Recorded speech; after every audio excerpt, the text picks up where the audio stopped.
¿Dónde está nuestra fuente de vida? Hoy vamos a estudiar Jeremías 2, 1 a 22. Esta sección del libro de Jeremías creo que llegó durante el reinado del rey Josías. Vamos a leer Jeremías 1, 1 a 3. Las palabras de Jeremías, hijo de Hilcías, de los sacerdotes que estuvieron en Anatot, en tierra de Benjamín. Palabra de Jehová que le vino en los días de Josías, hijo de Amón, rey de Judá, en el año 13º de su reinado. Le vino también en días de Joacim, hijo de Josías, rey de Judá, hasta el fin del año 11 de Sedequías, hijo de Josías, rey de Judá, hasta la cautividad de Jerusalén en el mes 5. Vino. También veamos un poco de historia de fondo y leamos 2 Crónicos 34, 1 a 7. De 8 años era Josías, cuando comenzó a reinar, y 31 años reinó en Jerusalén. Este hizo lo recto ante los ojos de Jehová, y anduvo en los caminos de David, su padre, sin apartarse a la derecha ni a la izquierda. Reformas de Josías. A los 8 años de su reinado, siendo aún muchacho, comenzó a buscar al Dios de David, su padre. Y a los 12 años comenzó a limpiar a Judá y a Jerusalén de los lugares altos, imágenes de acera, esculturas e imágenes fundidas. Y derribaron delante de él los altares de los Baales, e hizo pedazos las imágenes del sol que estaban puestas encima. Despedazó también las imágenes de acera, las esculturas y estatuas fundidas, y las desmenuzó y esparció el polvo sobre los sepulcros de los que les habían ofrecido sacrificios. Quemó además los huesos de los sacerdotes sobre sus altares, y limpió a Judá y a Jerusalén. Lo mismo hizo en las ciudades de Manasés, Efraín, Simeón y hasta Neftalí, y en los lugares asolados alrededor. Y cuando hubo derribado los altares y las imágenes de acera, y quebrado y desmenuzado las esculturas, y destruido todos los ídolos por toda la tierra de Israel, volvió a Jerusalén. Así que el año anterior, el rey Josías había comenzado a purgar la tierra de la idolatría. Ahora me gustaría leer un artículo del canal de historia sobre la rendición de Japón que puso fin a la Segunda Guerra Mundial. Esa voz era del emperador. El 15 de agosto, esa voz, escuchada por primera vez a través de las ondas de radio, confesó que el enemigo de Japón ha comenzado a emplear una bomba de lo más cruel, cuyo poder para hacer daño es realmente incalculable, cobrándose muchas vidas inocentes. Esta fue la razón dada para la rendición de Japón. Las memorias orales de Hirohito, publicadas y traducidas después de la guerra, evidencian el temor del emperador en ese momento de que la raza japonesa será destruida si la guerra continúa. Un punto conflictivo en los términos de la rendición japonesa había sido el estatus de Hirohito como emperador. Tokio quería que se protegiera el estatus del emperador. Los aliados no querían condiciones previas. Hubo un compromiso. El emperador conservó su título. El general Douglas MacArthur creía que su presencia ceremonial sería una influencia estabilizadora en el Japón de la posguerra. Pero Hirohito se vio obligado a renunciar a su estatus divino. Japón perdió algo más que una guerra, perdió un Dios. Así termina el artículo. Tras el final de la Segunda Guerra Mundial, hubo un boom cristiano. Un veterano misionero me dijo una vez que cuando llegó por primera vez a Japón después de la Segunda Guerra Mundial, hubo una enorme respuesta al Evangelio. Lo que la gente había confiado antes de la guerra se había desintegrado. La gente en Jerusalén que escuchó el mensaje de Jeremías estaba en el mismo barco que los japoneses después de la Segunda Guerra Mundial. El año antes de que el rey Josías destruyera sus ídolos.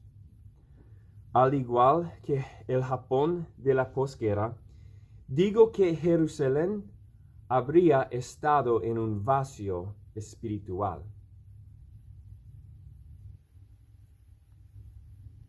Jeremías 2, 1 a 7. Vino a mí palabra de Jehová, diciendo: Anda y clama a los oídos de Jerusalén, diciendo: Así dice Jehová: Me he acordado de ti, de la fidelidad de tu juventud, del amor de tu desposorio, cuando andabas en pos de mí en el desierto, en tierra no sembrada. Santo era Israel a Jehová, primicias de sus nuevos frutos. Todos los que le devoraban eran culpables, mal venía sobre ellos, dice Jehová. Oíd la palabra de Jehová, casa de Jacob, y todas las familias de la casa de Israel. Así dijo Jehová: ¿Qué maldad hallaron en mí vuestros padres, que se alejaron de mí, y se fueron tras la vanidad, y se hicieron vanos? Y no dijeron: ¿Dónde está Jehová que nos hizo subir de la tierra de Egipto, que nos condujo por el desierto, por una tierra desierta y despoblada, por tierra seca y de sombra de muerte, por una tierra por la cual no pasó varón, ni allí habitó hombre? Y os introduje en tierra de abundancia, para que comieseis su fruto y su bien. Pero entrasteis y contaminasteis mi tierra, e hicisteis abominable mi heredad. Miremos los hipervínculos hacia el relato del jardín de Génesis. Adán caminó con Dios en el jardín y Israel caminó con Dios en el desierto. Dios creó un mundo bueno y puso a Adán en él. Y Dios llevó a Israel a un país abundante para que comiera el fruto y la bondad. Debido al pecado de Adán, la tierra fue maldecida, con espinas y cardos. Y por el pecado de Israel, la tierra fue contaminada. Veremos más adelante cómo fue descontaminada. Y a causa de la desobediencia, Adán, y como verás más adelante en el libro de Jeremías, e Israel fueron exiliados. Jeremías 2, 8 a 13. Los sacerdotes no dijeron: ¿Dónde está Jehová? Y los que tenían la ley no me conocieron.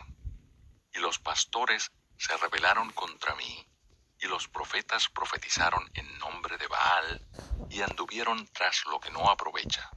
Por tanto, contenderé aún con vosotros, dijo Jehová, y con los hijos de vuestros hijos pleitearé. Porque pasad a las costas de Kittim y mirad, y enviad a Cedar, y considerad cuidadosamente, y ved si se ha hecho cosa semejante a esta. ¿Acaso alguna nación ha cambiado sus dioses, aunque ellos no son dioses? Sin embargo, mi pueblo ha trocado su gloria por lo que no aprovecha. Espantaos, cielos, sobre esto, y horrorizaos. Desolaos en gran manera, dijo Jehová. Porque dos males ha hecho mi pueblo. Me dejaron a mí fuente de agua viva, y cavaron para sí cisternas, cisternas rotas que no retienen agua.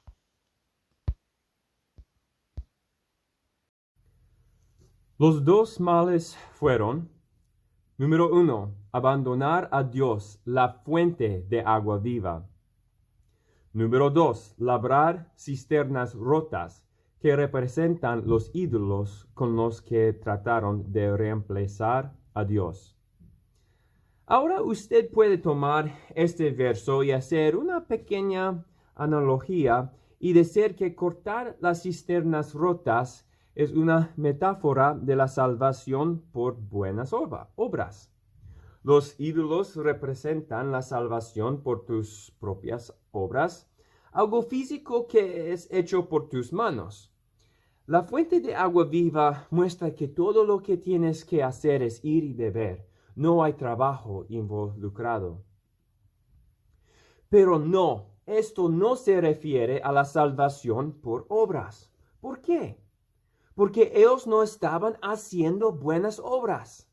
El rey Josías no encontró el libro de la ley hasta varios años después de esto.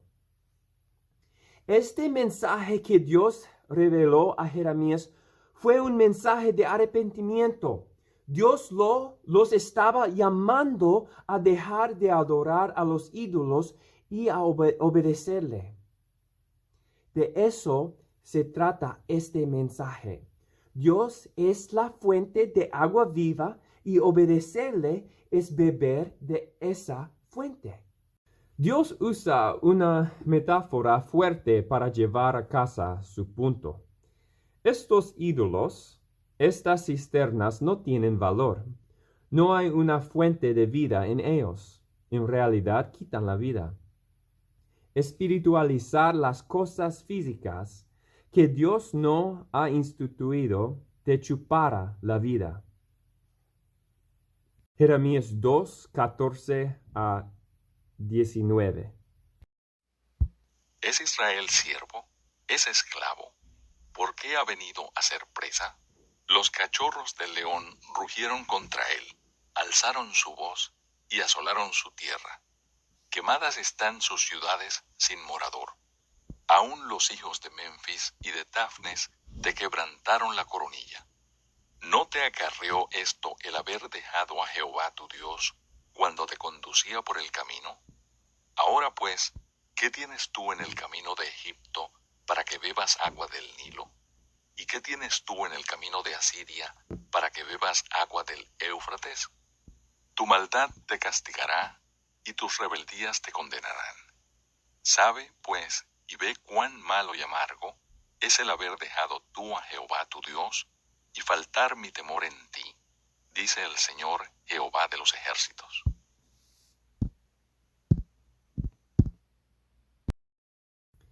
Como sabemos, el Medio Oriente tiene una gran cantidad de desierto. Si usted tomará un mapa y resaltará los principales ríos de esa región, ahí es donde la mayoría de la gente habría vivido. Sus vidas estaban centradas en el agua. Era su fuente de vida. No estoy seguro la importancia histórica a la que Dios se refiere en estos versículos, pero estos eran los enemigos de Israel. No podemos buscar la vida y la protección en el mundo. Jeremías 2:28. ¿Y dónde están tus dioses que hiciste para ti? Levántense ellos, a ver si te podrán librar en el tiempo de tu aflicción, porque según el número de tus ciudades, oh Judá, fueron tus dioses. ¿Dónde están sus ídolos? El año pasado los destrozaron. Cuando crecí en Japón, recuerdo específicamente un refugio al lado de la carretera que albergaba 4 o 5 pequeños ídolos de piedra. Cuando hacía frío, la gente cubría los ídolos con chaquetitas rojas y gorritos. Algunos ídolos se los ofrecía cuencos de arroz y a veces platos de carne. Que se levanten si pueden salvarlos. Jeremías 2:28. Jeremías 2:20 y 21. Porque desde muy atrás rompiste tu yugo y tus ataduras, y dijiste, no serviré. Con todo eso, sobre todo collado alto y debajo de todo árbol frondoso, te echabas como ramera. Te planté de vid escogida, simiente verdadera toda ella. ¿Cómo pues te me has vuelto sarmiento de vid extraña?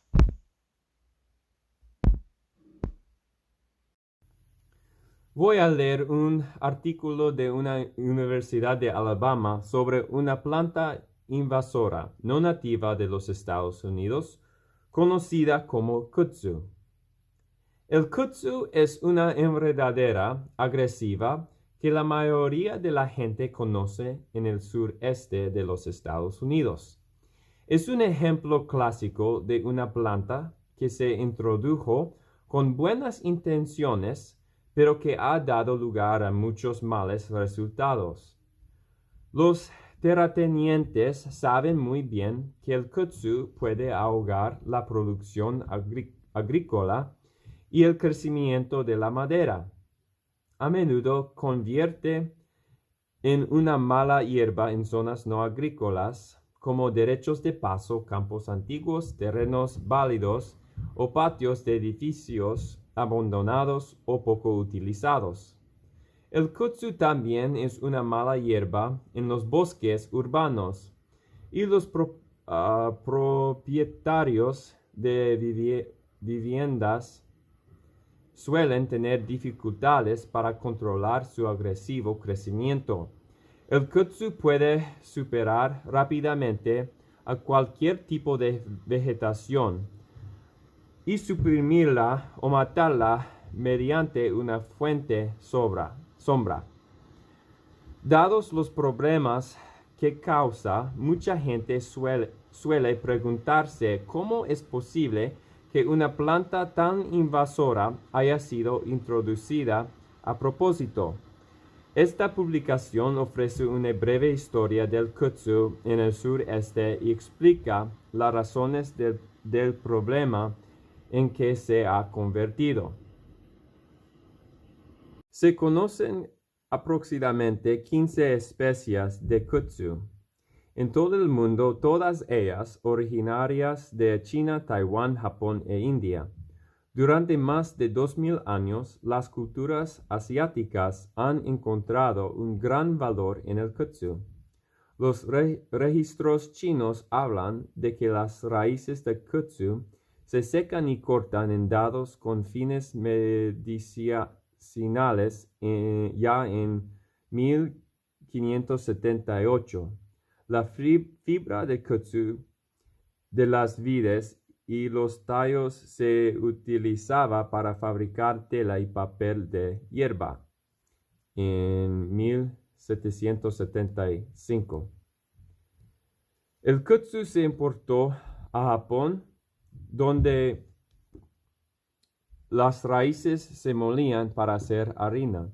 La harina de kudzu se sigue importando a los Estados Unidos y se vende en muchas tiendas de comestibles y alimentos saludables asiáticos. En la década de 1930, el kudzu alcanzó su máximo esplendor. El Servicio de Erosión del Suelo, creado por Congreso en 1933, se encargó de reducir la erosión del suelo causado por malas prácticas agrícolas en el sur.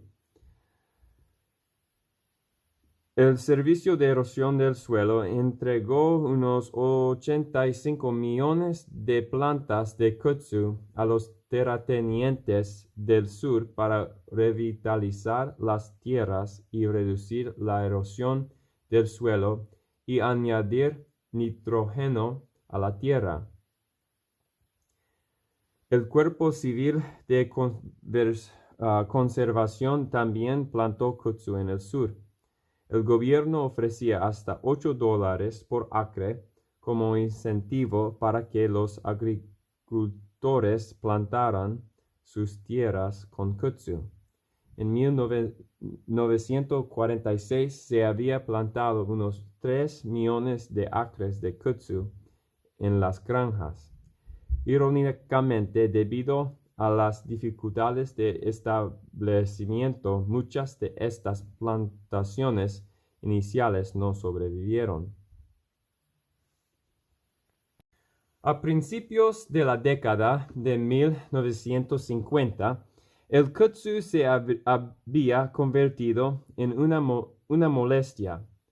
Se había extendido rápidamente por todo el sur debido a la larga temporada de crecimiento, el clima cálido, las abundantes lluvias y la falta de enemigos de enfermedades e insectos.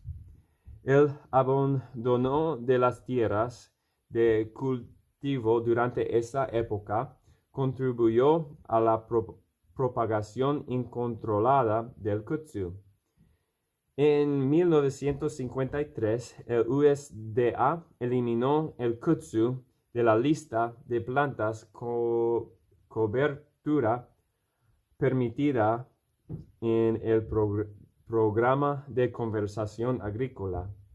En 1962, el Servicio de Conservación de Suelo limitó su recomendación del kudzu a zonas alejadas de las áreas desarrolladas.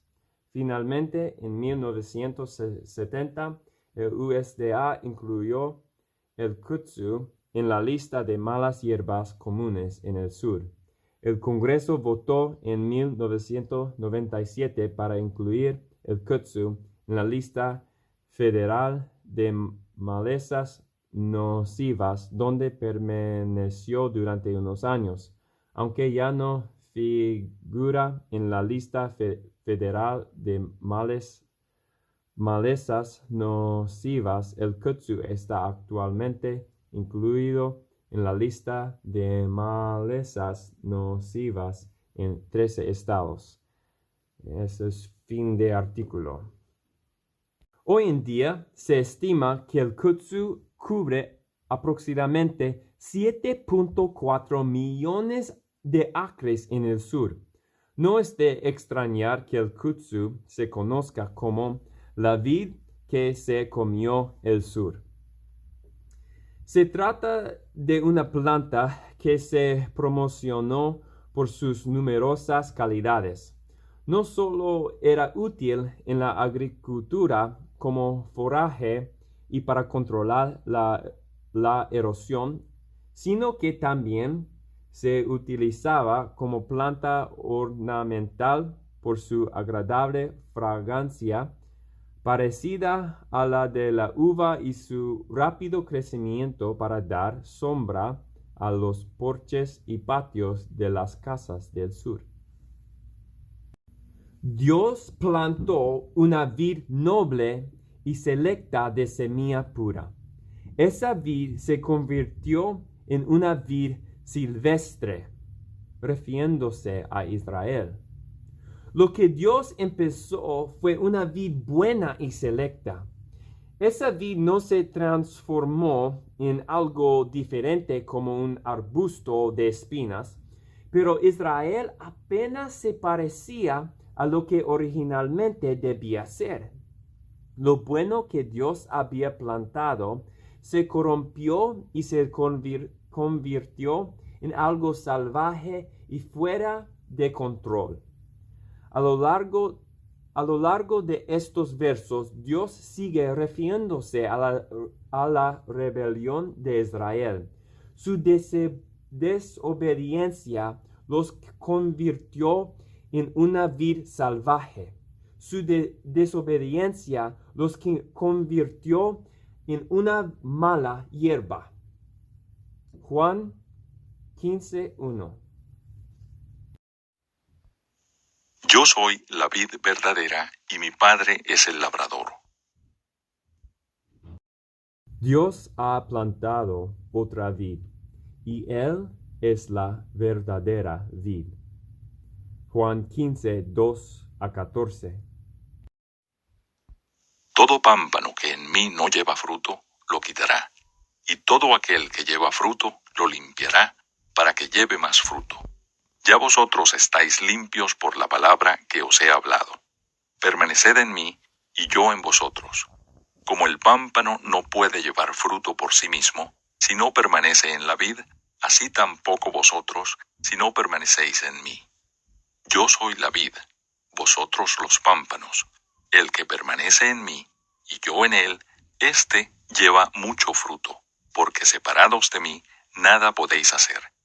El que en mí no permanece, será echado fuera como pámpano, y se secará, y los recogen y los echan en el fuego, y arden. Si permanecéis en mí, y mis palabras permanecen en vosotros, pedid todo lo que queréis, y os será hecho. En esto es glorificado mi Padre, en que llevéis mucho fruto, y seáis así mis discípulos. Como el Padre me ha amado, así también yo os he amado. Permaneced en mi amor. Si guardareis mis mandamientos, permaneceréis en mi amor, así como yo he guardado los mandamientos de mi Padre, y permanezco en su amor. Estas cosas os he hablado, para que mi gozo esté en vosotros, y vuestro gozo sea cumplido. Este es mi mandamiento, que os améis unos a otros, como yo os he amado. Nadie tiene mayor amor que este, que uno ponga su vida por sus amigos. Vosotros sois mis amigos, si hacéis lo que yo os mando. Jesús es nuestra fuente de vida y guardar sus mandamientos es recibir la vida. Jesús es nuestra fuente de vida y guardar sus mandamientos es recibir la vida. Así como Dios llamaba a Israel a volver a obedecerle, Jesús nos llama a guardar sus mandamientos. Juan 15, 10. Si guardareis mis mandamientos, permaneceréis en mi amor, así como yo he guardado los mandamientos de mi Padre, y permanezco en su amor. ¿Cómo permanecemos en Jesús? ¿Cómo nos mantenemos conectados a nuestra fuente de vida? Guardando sus mandamientos. Jeremías 2:22. Aunque te laves con lejía y amontones jabón sobre ti, la mancha de tu pecado permanecerá aún delante de mí, dijo Jehová el Señor. Dios dijo que no puedes limpiarte a ti mismo. Juan 15:3. Ya vosotros estáis limpios por la palabra que os he hablado. Somos limpios por medio de la palabra que nos fue hablada. No estoy seguro a qué palabra se refiere a Jesús, pero el punto es que la limpieza viene de Jesús. La limpieza interior es hecha por Cristo y solo por Cristo. No podemos lavar nuestra propia iniquidad. Ninguna cantidad de jabón y desinfectante quitará nuestros pecados. Espero que nadie me malinterprete lo que estoy tratando de decir. Si queremos recibir vida, esa es nuestra elección y si obedecemos a Jesús o no. Pero solo Jesús puede hacernos limpios. Juan 15:8. En esto es glorificado mi Padre, en que llevéis mucho fruto, y seáis así mis discípulos. No voy a profundizar mucho en esto, pero es importante que sepamos que el propósito original de Dios para la humanidad era expresar su imagen y su gloria en la tierra. Adán, que debía cuidar la creación de Dios, desobedeció a Dios y la tierra fue maldecida con espinas y cardos. Posteriormente, Dios eligió a Israel para que lo representara ante el mundo. Pero esa vid esa nación que Dios eligió para ser una bendición para el mundo, se convirtió en una maldición. Más tarde, en Jeremías, Dios incluso llamar a Israel Babilonia. Como Adán fracasó, también lo hizo Israel. Pero Dios ha levantado al Rey Jesús y a su nación. Cuando estemos aparte de Jesús por obediencia a través de su fuerza y demos fruto, el mundo que nos rodea nos mirará y dirá: ¿a qué gran Dios sirven?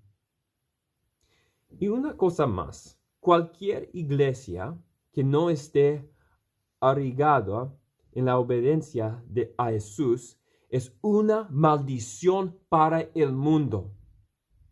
Por último, si recuerdas lo que leímos en los primeros versículos de Jeremías 2, Dios estaba volviendo a la antigua intimidad que tenía con Israel cuando estaban en el desierto. Juan 15, 14, 15. Vosotros sois mis amigos, si hacéis lo que yo os mando. Ya no os llamaré siervos, porque el siervo no sabe lo que hace su señor. Pero os he llamado amigos, porque todas las cosas que oí de mi Padre, os las he dado a conocer. A través de la obediencia a Jesús, se abre de nuevo el camino hacia una relación íntima con Dios.